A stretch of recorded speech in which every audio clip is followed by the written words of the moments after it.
तो नमस्कार दोस्तों, मेरे YouTube चैनल पे आपका फिर से स्वागत है। जैसा कि आप कल मैंने आपको बताया कि आपके फर्स्ट ईयर में कौन कौन से चैप्टर आपको पढ़ने हैं, ठीक है। उसके बाद मैंने आपको बताया कि पहला जो आपका चैप्टर है वो क्या है, introduction and electric safety precaution, ठीक है। तो पहला जो चैप्टर है आपका सबसे ज़्यादा इम्पॉर्टेंट इसलिए है क्योंकि ये सेफ्टी के ऊपर है, ठीक है। इलेक्ट्रिसिटी के सेफ्टी के ऊपर है। जब आप वर्कशॉप या किसी इंडस्ट्री में काम करोगे तो आपको कौन कौन सी उसमें सेफ्टी रखनी है अपने अंदर की, आप क्या करो दुर्घटना से बच सको, ठीक है। तो हम आज उसको देखेंगे, ठीक है, कौन कौन सी आपकी सेफ्टी है जिससे आप दुर्घटना से बच सकते हो, ठीक है। तो आराम से हम धीरे धीरे चैप्टर को पढ़ेंगे अच्छे से समझ के, ताकि आपको अच्छे से चैप्टर क्या हो समझ में आए और आप उसको आराम से समझ सके और अपने कापी पेन लेके बैठे और उसमें उसको नोट करें, ठीक है। तो पहला आप यहाँ पे देख रहे हैं इलेक्ट्रिशियन थ्योरी चैप्टर 1, ठीक है। पहला जो आपका चैप्टर है वो क्या है, सेफ्टी प्रिकॉशन, ठीक है। तो सेफ्टी प्रिकॉशन आपका चैप्टर है, ठीक है, और हेडिंग भी आपकी क्या है, सेफ्टी प्रिकॉशन। तो इसमें हम देख लेते हैं कौन कौन से पॉइंट है आपके जो सेफ्टी में आपकी इलेक्ट्रिसिटी पे जब वर्क करोगे यानी वर्कशॉप में जब आप वर्क करोगे तो कौन कौन सी सावधानियां आप उसमें बरतोगे कि आप दुर्घटना से बच सको, ठीक है। तो पहला देखिए क्या है, बिजली या वर्कशॉप में काम करते समय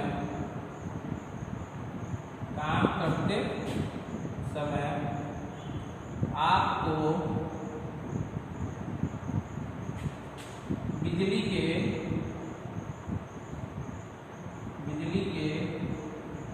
झटके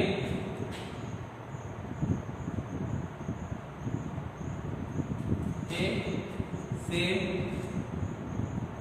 बचने के लिए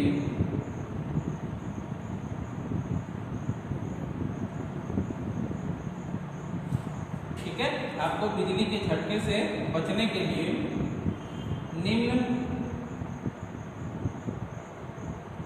निम्न सावधानियां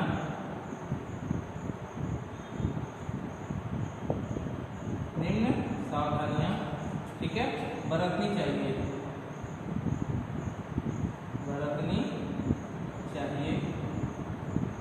ठीक है।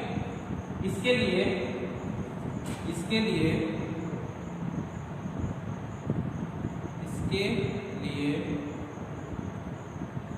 IS क्या है, IS जिसको कहते हैं इंडियन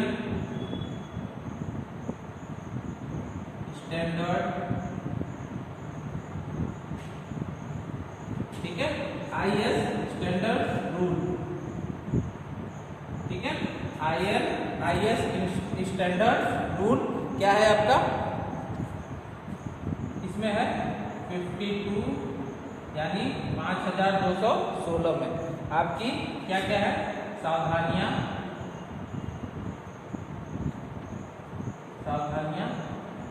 ठीक है। तो ये क्या है, एक IS स्टैंडर्ड रूल बनाया गया है, उसमें आपकी सेफ्टी के लिए क्या क्या सावधानियां हैं वो एक क्या क्या गया है, एक पार्ट वाइज बताया गया है कि आप ये वर्कशॉप पे काम करते समय सावधानियां रखें, ठीक है। देखिए जनरली क्या होता है, दुर्घटना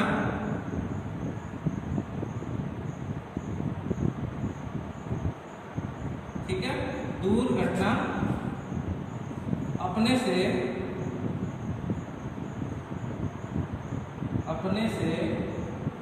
नहीं होती,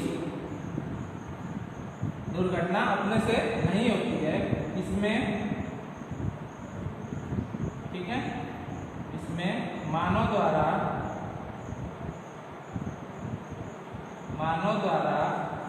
कोई ना कोई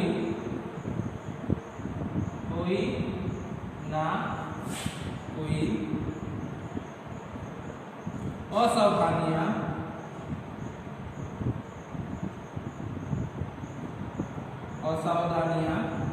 जरूर होती है,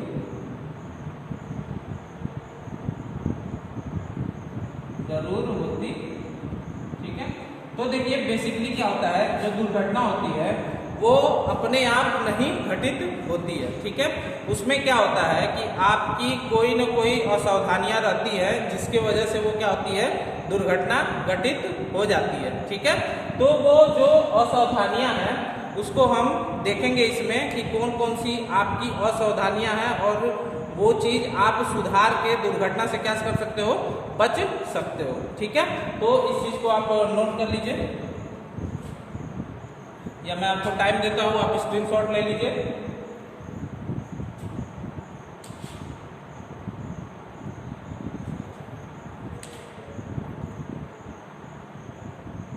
ठीक है, तो हम देखेंगे कि बारी बारी से वो कौन सी हैं आपकी असावधानियां जो इसको आप सुधार के क्या कर सकते हो, दुर्घटना से बच सकते हो। ठीक है, तो पहला नंबर आप नोट करके लिखेंगे।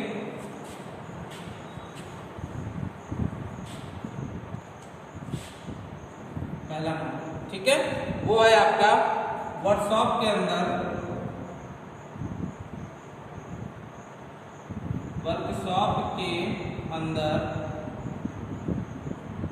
ठीक है, वर्कशॉप के अंदर ढीले ढाले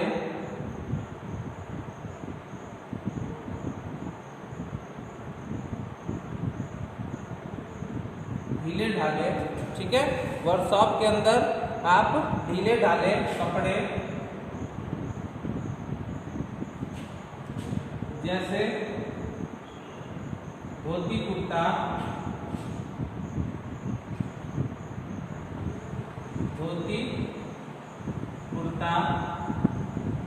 पजामा,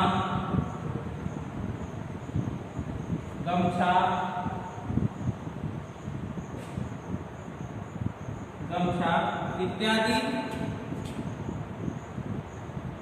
इत्यादि वस्त्र पहनकर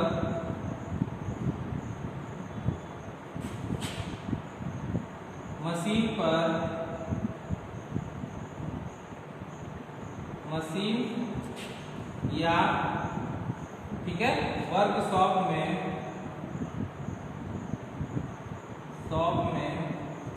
कार्य नहीं करना चाहिए। ठीक है, पहला है आपका कि क्या करें, वर्कशॉप के अंदर ठीक है ढीले ढाले कपड़े जैसे धोती कुर्ता पजामा गमछा इत्यादि वस्त्र पहनकर मशीन या वर्कशॉप में कार्य नहीं करना चाहिए। ठीक है, ऐसा क्यों कहा जाता है, ऐसा इस वजह से कहा जाता है कि अगर आप मान लो किसी रोटेटिंग मशीन पे काम कर रहे हो, ठीक है, आपका क्या है, कोई कपड़ा बहुत लूज है, ठीक है, तो रोटेटिंग मशीन है तो आपका जो कपड़ा लूज है वो कपड़ा क्या हो, उस रोटेटिंग मशीन में फंस ना जाए। ठीक है, जैसे आपका कपड़ा लूज रहेगा, चारों तरफ से ढीला ढाला रहेगा। धोती मान लीजिए क्या है, धोती क्या है, नीचे से फहराती है पूरी इस तरह। ठीक है, अगर हवा चलता है तो क्या होता है, धोती इस तरह फहरा जाती है। तो धोती को और कुर्ता भी क्या होता है, बहुत बड़ा होता है, ये भी क्या होता है, ऐसे ऐसे फहराता है। ठीक है, पजामा भी चौड़ा होता है। ठीक है, तो ये सब चीजें क्या है, गमछा, आप मान लो गमछा पहने हुए हो और किसी मशीन पे आप कार्य कर रहे हो और पता चले कि वो गमछा ही क्या हो, उस मशीन में फंस जाए। ठीक है, तो ये सब चीजें क्या कहा जाता है कि मशीन और वर्कशॉप में नहीं पहना जाता है। इसलिए आप देखोगे किसी इंडस्ट्री में अगर जाओगे तो आपको उस इंडस्ट्री के अंदर कार्य करने के लिए क्या होता है, एक ड्रेस कोड होता है। क्या होता है, ड्रेस कोड होता है। उस ड्रेस कोड को ही पहनकर आपको उस मशीन या वर्कशॉप में काम करना चाहिए। ठीक है, तो ये चीजें सुधार के आप क्या कर सकते हो, अपने आप को दुर्घटना होने से बचा सकते हो। ठीक है, दूसरा नंबर लिखिए, दूसरा नंबर है वो नंगे पैर या बिना दस्ताने, नंगे पैर या बिना दस्ताने के वर्कशॉप में या मशीन पर कार्य नहीं करना चाहिए। ठीक है, ठीक है। और दूसरी चीज इसमें आपको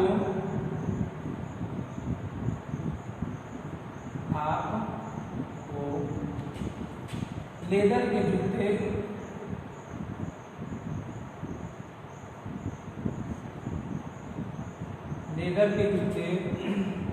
रबड़ के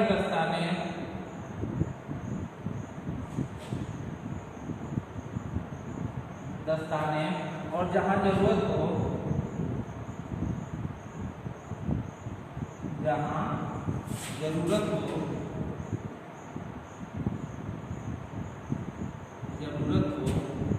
वहां चश्मा और हेलमेट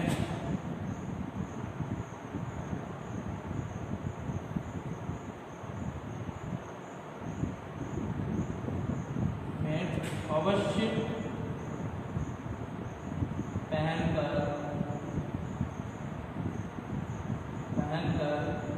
कार्य करना चाहिए। ठीक है, अवश्य पहनकर कार्य करना चाहिए। ठीक है, अब देखिए ये क्या है, आप मान लो क्या है, इलेक्ट्रिसिटी के ऊपर कार्य कर रहे हो। ठीक है, अगर आप कोई मशीन को टच करते हो, ठीक है, और आप क्या हो, नंगे पैर हो, तो आपका क्या है, ग्राउंड से संपर्क है, यानी अर्थ से आपका संपर्क है।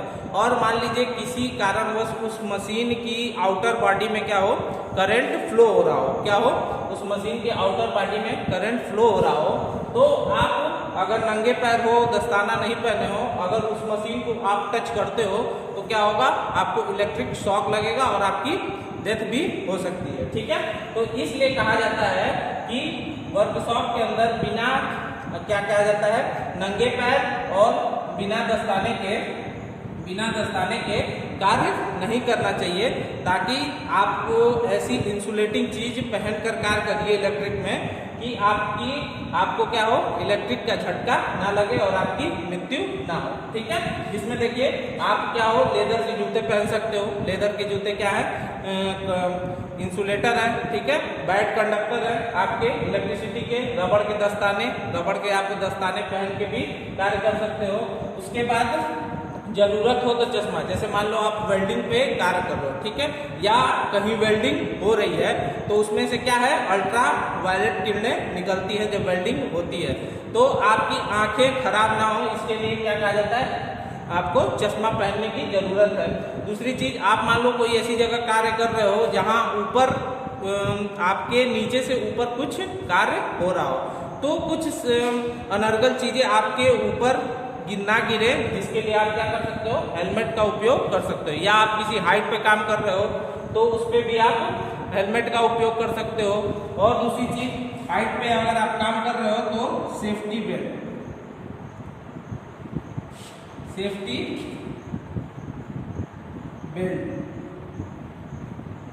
बेल्ट का उपयोग अवश्य करना चाहिए। क्या करना चाहिए, अवश्य करना चाहिए।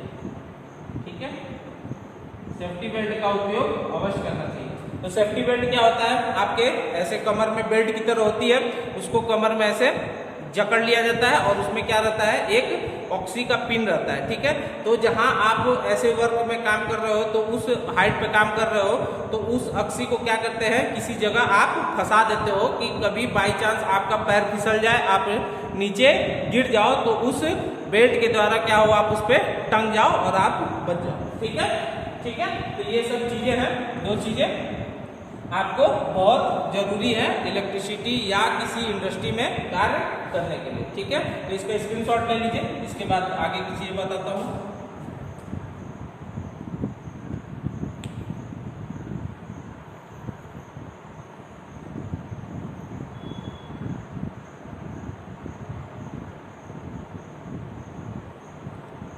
ठीक है, तो देखिए आगे की चीजें, 3 नंबर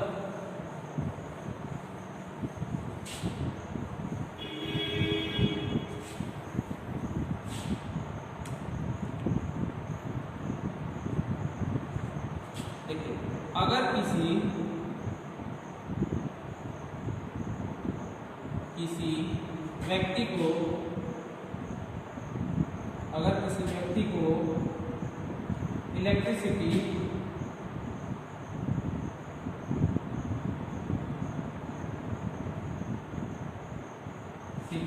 ठीक है, या बिजली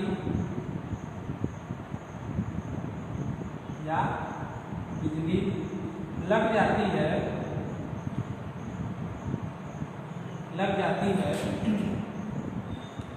और आप मेन स्विच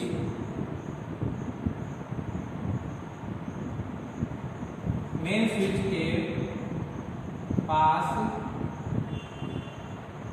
नहीं खड़े हो तो आपको उस व्यक्ति को किसी इंसुलेटिंग, ठीक है,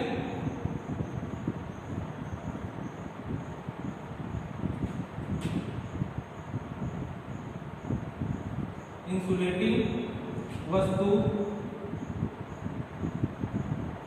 से पकड़कर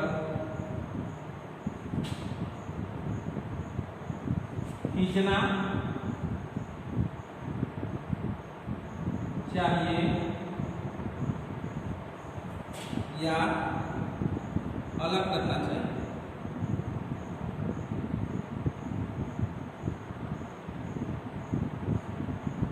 ठीक है, तो देखिए क्या है, अगर आप मान लीजिए किसी वर्कशॉप में काम कर रहे हो और आपके साथ क्या हो, एक व्यक्ति और चाहे 2 व्यक्ति 4 व्यक्ति जो भी हो काम कर रहे हो, तो मान लीजिए उस किसी एक व्यक्ति को क्या हो, बिजली का झटका लग जाए। ठीक है सॉरी, बिजली का झटका लग जाए तो उस बिजली के झटके के कारण उस व्यक्ति का क्या होगा, तो वो कंफर्म करने लगेगा, यानी उसके नर्वस सिस्टम क्या होंगे, धीरे धीरे वर्क करना बंद करेंगे। अगर वो ज़्यादा देर बिजली के संपर्क में रहेगा तो उसकी मृत्यु भी हो सकती है। ठीक है, तो आपको क्या करना चाहिए, अगर मान लीजिए आप मेन स्विच के पास हो, ठीक है, आप मेन स्विच के पास हो और कहीं उस व्यक्ति को झटका लग गया है, तो क्या करोगे, आप मेन स्विच को ही ऑफ कर दोगे। ठीक है, तो उसकी जान क्या होगी, बच जाएगी। मान लो बाई चांस आप मेन स्विच के पास नहीं हो और उस व्यक्ति को क्या हो, झटका लग जाए, तो आप क्या करोगे, किसी इंसुलेटिंग चीज से, ठीक है, या आप रबड़ के दस्ताने पहने हुए हो, जूते पहने हुए हो पहले से, तो आप उस व्यक्ति को क्या कर सकते हो, खींच सकते हो। उस व्यक्ति उस तार से या बिजली के कंडक्टर से उस व्यक्ति को क्या कर सकते हो, अलग कर सकते हो। ठीक है, लेकिन ऐसा नहीं है कि आप क्या करोगे, आप कुछ भी नहीं पहने हुए, एकदम आप भी नंगे पैर हो और हाथों में दस्ताने नहीं है, आप उस व्यक्ति को टच करोगे तो क्या होगा, करंट आपके थ्रू भी क्या होगा, अर्थ में जाना शुरू करेगा, जिससे आपके भी नर्वस सिस्टम खराब होने लगेंगे और आपकी भी साथ ही में डेथ हो सकती है। ठीक है, तो ये सब चीजें हैं आपको करना चाहिए। ठीक है, दूसरी चीज क्या है कि इंसुलेटिंग वस्तु से पकड़कर आपको खींच के अलग करना चाहिए। ठीक है, समझ में आया।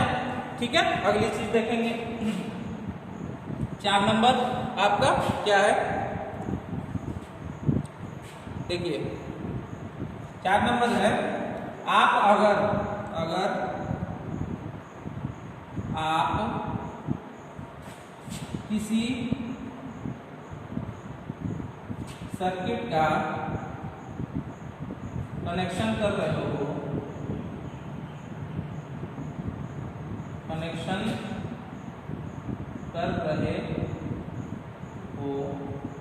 तो फेज लाइन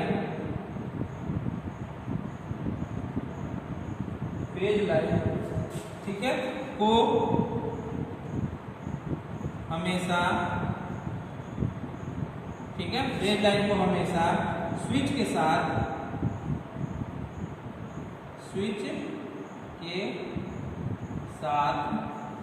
क्या करना चाहिए, जोड़ना, स्विच के साथ क्या करना चाहिए, जोड़ना चाहिए। ठीक है, स्विच के साथ क्या करना चाहिए, जोड़ना चाहिए। ठीक है, तो इससे क्या होगा, देखिए आपकी क्या होती है, मान लीजिए आप किसी छोटे वर्कशॉप में काम कर रहे हो, ठीक है, तो जनरली क्या होती है, इंडस्ट्री वगैरह जो होती है उसमें क्या होती है, 3 फेज लाइन आती है, ठीक है, 3 फेज लाइन आती है, ठीक है। तो जब भी आप किसी इंडस्ट्री या किसी वर्कशॉप में काम कर रहे हो, तो अगर वहाँ 3 फेज लाइन आ रही है और आपको दिया हुआ है कि किसी मोटर या जनरेटर या किसी अल्टरनेटर या मोटर कोई भी चीज़ हो, बल्ब, पंखा, ठीक है, वहाँ जितनी भी इलेक्ट्रिक चीज़ें हों, उन सभी के फेजों को, यानी ये क्या कहलाती है आपकी फेज, ठीक है, ये उन सभी के फेजों की जो पॉइंट आती है, मतलब जो वायर आती है और आपको स्विच के द्वारा उस मशीन में देनी होती है, तो उस स्विच में आप क्या करोगे, फेजों के कनेक्शन करोगे, ठीक है। इससे फायदा क्या होता है कि देखिए आप स्विच है, ठीक है, स्विच है, आप क्या किए, फेज का कनेक्शन इससे कर दिए, ठीक है, फेज का कनेक्शन इससे कर दिए और यहाँ आप क्या कर दिए, एक लोड लगा दिए, ठीक है। तो देखिए ये क्या होगा, ये मान लीजिए बल्ब है, तो जब आप स्विच ऑन करोगे तो ये बल्ब क्या होगा, जल जाएगा, ठीक है, और जब आप इस स्विच को ऑफ करोगे तो ये बल्ब बंद हो जाएगा, ठीक है। मान लीजिए कि आपको यहाँ पे कुछ वर्क करना है, ठीक है, तो क्या होगा, फेज करंट से ही आपका क्या होगा, करंट इंटर करता है, ठीक है, फेज से ही क्या होता है, करंट इंटर करता है। तो आप फेज में अगर उस टर्मिनल को कसे हो तो क्या होगा, वो करंट क्या होगा, यहीं से कट हो जाएगा और आप इस पे क्या कर सकते हो, वर्क कर सकते हो। अगर आप ऐसा नहीं करोगे, आप क्या किए कि इसको तो डायरेक्ट जोड़ दिए और यहाँ पे क्या किए, आप स्विच को लगा दिए, ठीक है, स्विच को यहाँ पे लगा दिए। अब क्या होगा, आप स्विच तो ऑफ करोगे, बल्ब तो बंद हो जाएगा, ठीक है, लेकिन क्या होगा, अगर आपको यहाँ पे वर्क करना है तो करंट क्या होगा, इधर से इधर यहाँ तक पूरा जाएगा, यहाँ तक, ठीक है, तथा यहाँ पे कट हो जाएगा, तो बल्ब तो बंद हो जाएगा, लेकिन आप यहाँ पे कार्य जब करने जाओगे तो आपको इलेक्ट्रिक शॉक लग सकता है, ठीक है। इसलिए कहा जाता है कि आप कोई भी सर्किट में कनेक्शन करें तो स्विच में हमेशा क्या करें, फेज को कनेक्ट करें, ठीक है, स्विच में क्या करें, फेज को कनेक्ट करें, ठीक है। तो समझ में आया ये 4 चीजें, इसको भी स्क्रीनशॉट ले लीजिए, फिर आगे और बताते हैं।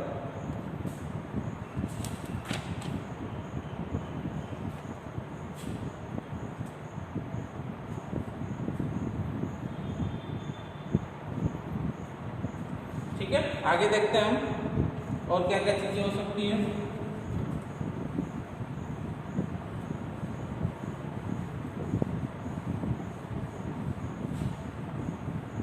ठीक है, आगे देख लीजिए,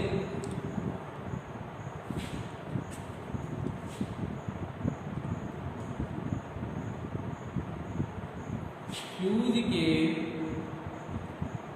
वायर लगाते समय, ठीक है, मेन लाइन को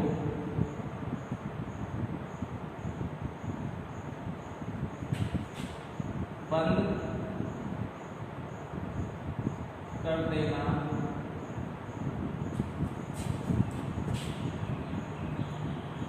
चाहिए, ठीक है। फ्यूज की वायर लगाते समय क्या करना चाहिए, मेन लाइन को बंद कर देना चाहिए, ठीक है। इससे क्या होगा, मान लीजिए आप लोड से भी वायर को कनेक्ट कर रखे हो और क्या करते हो, मेन लाइन से भी वायर को कनेक्ट कर रखे हो और आप क्या करते हो, फ्यूज के वायर को चेंज करते हो, ठीक है। तो आप क्या होगा, जब फ्यूज के वायर को चेंज करोगे और जब आप फ्यूज को लगाओगे तो क्या होगा, करंट बहुत तेजी से लोड की तरफ जाएगा, बहुत ज्यादा में, ठीक है, क्योंकि बड़ी बड़ी जो मशीनें होती हैं उसमें क्या होता है, करंट ज्यादा वो ड्रॉ करता है, ठीक है, करंट ज्यादा वो देता है अपने लोड के हिसाब से। तो क्या होगा, एक स्पार्क होगा, ठीक है, तो उस स्पार्क से क्या होता है, आप डर जाते हो, तो डरने के कारण वो क्या होगा, आप उस लाइन से पृथक हो जाते हो, यानी चिपक जाते हो या आपके हाथ चिपक जाते हैं। इसलिए क्या कहा जाता है, फ्यूज लगाते समय आपको मेन सप्लाई को बंद कर देना चाहिए, ठीक है, समझ में आया। अगली जो चीज है, देखिए अगली जो आपकी चीज है क्या है, हमेशा अर्थिंग अर्थिंग प्रॉपर तरीके से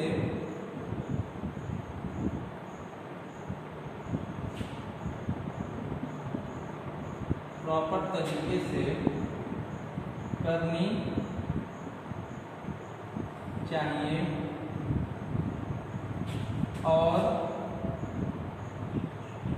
पूरे सिस्टम को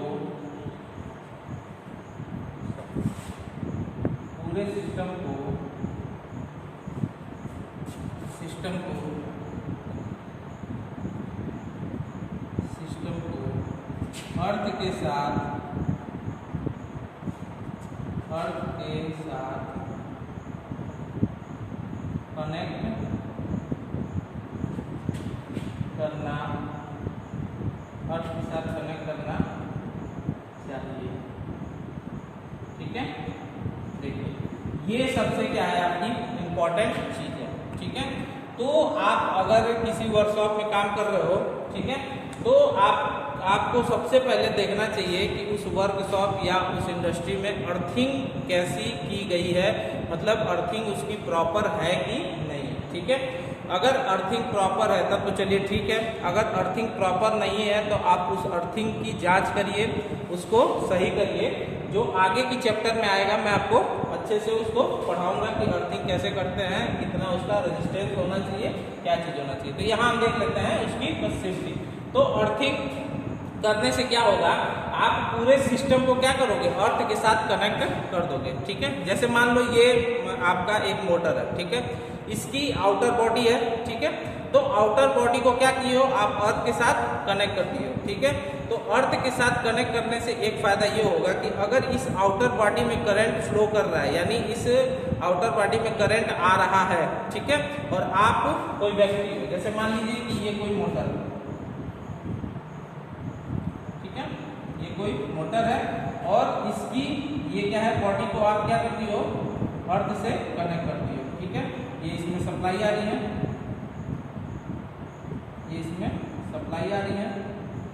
ठीक है, और इसके आउटर बॉडी को क्या की हो आप, अर्थ से कनेक्ट करती हो। और मान लो ये आप हो, ठीक है,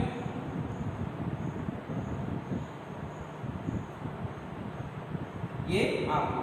अगर आप इस मशीन को किसी कार्य से, मतलब किसी कारण से टच करते हो और इसमें आपका क्या हो रहा है, करंट फ्लो हो रहा है, ठीक है, तो अगर आप इस अर्थ से कनेक्ट नहीं किए हो तो वो करंट क्या होगा, आपके जरिए क्या करेगा, अर्थ में जाने की कोशिश करेगा। ठीक है, क्योंकि करंट हमेशा क्या होता है, लो रेजिस्टेंस के पाथ को फॉलो करता है। ठीक है, तो आपको क्या होगा, बिजली का झटका लग सकता है। लेकिन आप अगर इसको अर्थ के साथ कनेक्ट किए हो तो अर्थ का रेजिस्टेंस क्या होता है, बहुत लो होता है, तो जो करंट इस बॉडी में आ रहा है वो करंट क्या होगा, अर्थ के थ्रू इसमें चला जाएगा। ठीक है, तो इसीलिए कहा जाता है कि हमारे अर्थिंग प्रॉपर होनी चाहिए, और प्रॉपर अर्थिंग में क्या होना चाहिए, पूरे सिस्टम को क्या करना चाहिए, अर्थ के साथ कनेक्ट करना चाहिए। ठीक है, तो ये चीज़ें समझ में आएंगी। ठीक है, स्क्रीनशॉट ले लीजिए।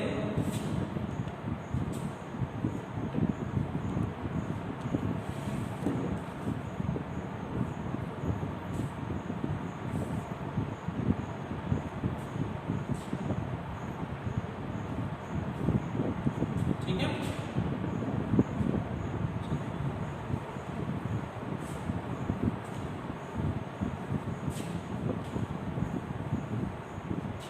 देखिए अगली चीज है over headline. Over headline, over headline में जब तक पूर्ण विश्वास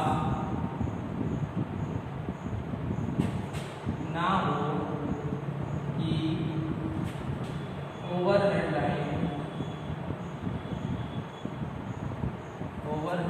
लाइन अर्थ के साथ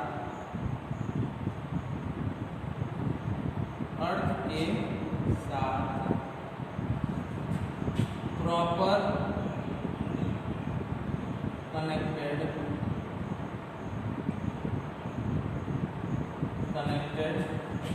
ना हो तब तक उस पर कार्य नहीं करना चाहिए। ठीक है, देखिए आप क्या होता है, ओवरहेड लाइन आ रही है, 3 फेज ओवरहेड लाइन, ठीक है, और कहीं वो फॉल्ट हो जाती है। ठीक है, तो फॉल्ट होने के बाद आपको उसको सही करने की ज़रूरत है। ठीक है, लेकिन उसमें सबसे ज़रूरी चीज़ ये होती है कि शट डाउन लेने के बाद, यानी ओवरहेड लाइन की शट डाउन लेने के बाद आपको पूर्णतः विश्वास ना हो कि वो ओवरहेड लाइन अर्थ के साथ कनेक्टेड हो गई है, यानी उसको अर्थिंग कर दिया गया है, तब तक आप उस पर चढ़कर कार्य ना करें। ऐसा क्यों कहा जाता है? क्योंकि देखिए ओवरहेड लाइन जो होती है, ठीक है, ओवरहेड लाइन जो होती है, मान लीजिए ये आपकी ओवरहेड लाइन है, ठीक है,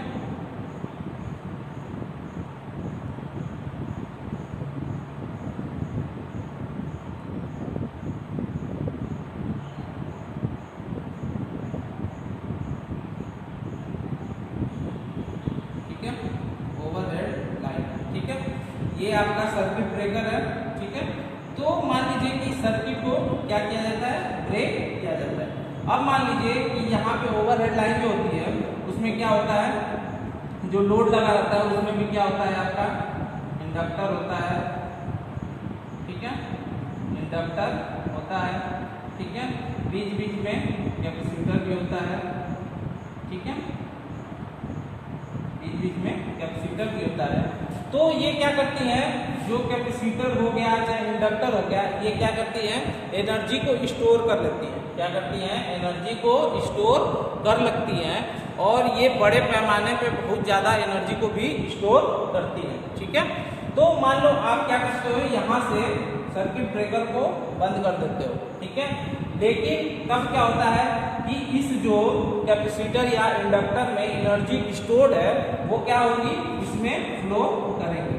ठीक है, फ्लो करेंगे, और आप मतलब बड़े पैमाने पे 220, 132 या उससे ऊपर की जो लाइनें होती हैं उसमें करंट फ्लो करेगा।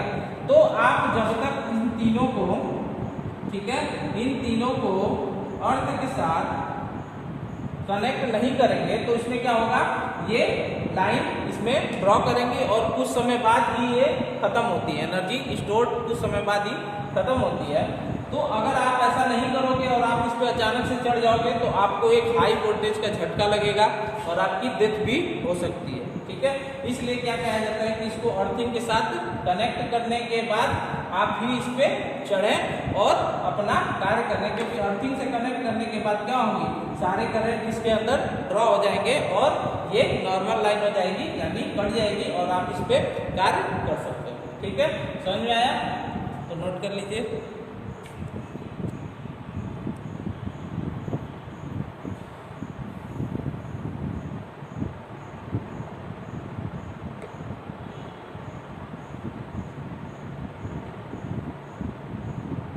ठीक है, आगे देखिए,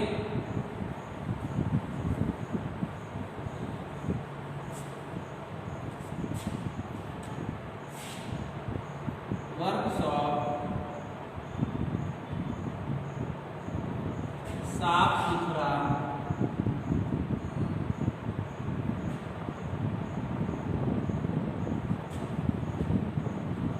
होना चाहिए तथा वर्कशॉप में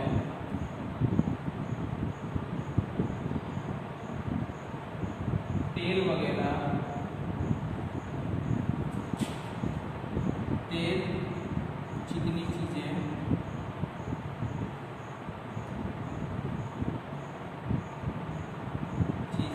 फर्श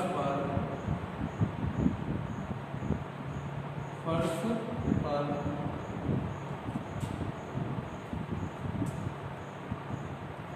नहीं गिरी होनी चाहिए। इसका क्या मतलब है, आप वर्कशॉप में साफ सुथरा, ठीक है,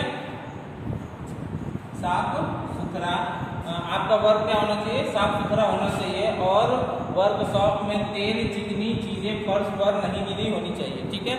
आप मान लीजिए किसी मशीन, रोटेटिंग मशीन, मतलब कोई मशीन है जिसमें ब्लेड लगे हुए हैं, ठीक है, उस पर आप काम कर रहे हो और आपके फर्श के नीचे क्या हो, तेल वगैरह या चिकनी चीजें गिरी हो, तो आपका क्या होगा, पैर फिसल सकता है और आप उस मशीन के ऊपर गिर सकते हो, जिससे आपकी मृत्यु हो सकती है। इसलिए कहा जाता है कि वर्कशॉप क्या हो, साफ सुथरा हो और फर्श पे चिकनी चीजें ना हो, ठीक है। कितने पॉइंट हो गए, 8 पॉइंट, ठीक है। टोटल आपको इसमें 10 पॉइंट लिखा देता हूं मैं, देखिए 9 पॉइंट में है आपका, वो लिख लीजिए।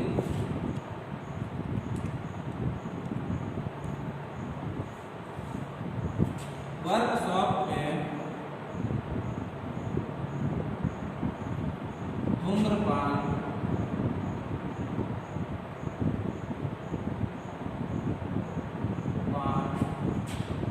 ठीक है, और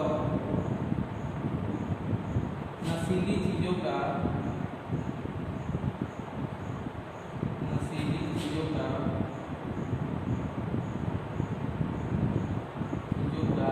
सेवन नहीं करना चाहिए, ठीक है। धूम्रपान या नशीली चीजों का सेवन नहीं करना चाहिए। 10 नंबर देख लीजिए, आखिरी,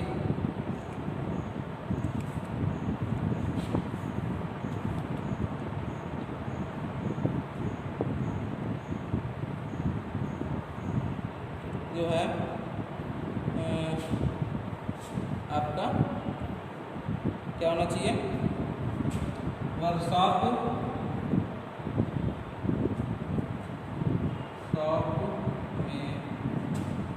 उस कार्य से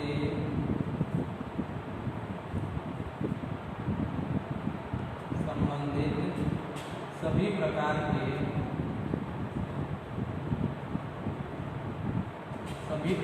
के टूल्स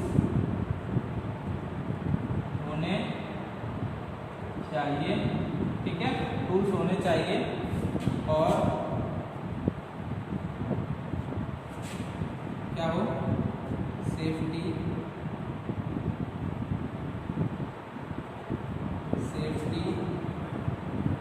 किट भी होना चाहिए, ठीक है, सेफ्टी किट भी होना, ठीक है। तो आपको सब समझ में आ गया, वर्कशॉप में धूम्रपान आपको नहीं करना चाहिए, ठीक है। वर्कशॉप में उस कार्य से संबंधित, मतलब जो कार्य हो रहा है, जिस मशीन पर कार्य हो रहा है, उस कार्य से संबंधित आपके पास क्या होना चाहिए, टूल्स और सेफ्टी किट होना चाहिए, ठीक है। तो ये 10 चीजें हैं आपको सेफ्टी प्रिकॉशन में, ठीक है, आपको जरूर एकदम जरूरी से अपनानी चाहिए कहीं भी कार्य करते समय, ठीक है। आई होप आपको वीडियो समझ में आया होगा। तो कल मिलेंगे इसी टॉपिक पे, आगे देखेंगे इसमें और क्या क्या चीज़ें हैं। तो वीडियो को आज यहीं पे ख़त्म करते हैं। वीडियो को लाइक करिए, शेयर करिए और अपने दोस्तों तक भी भेजिए, ठीक है। जय हिंद, जय भारत।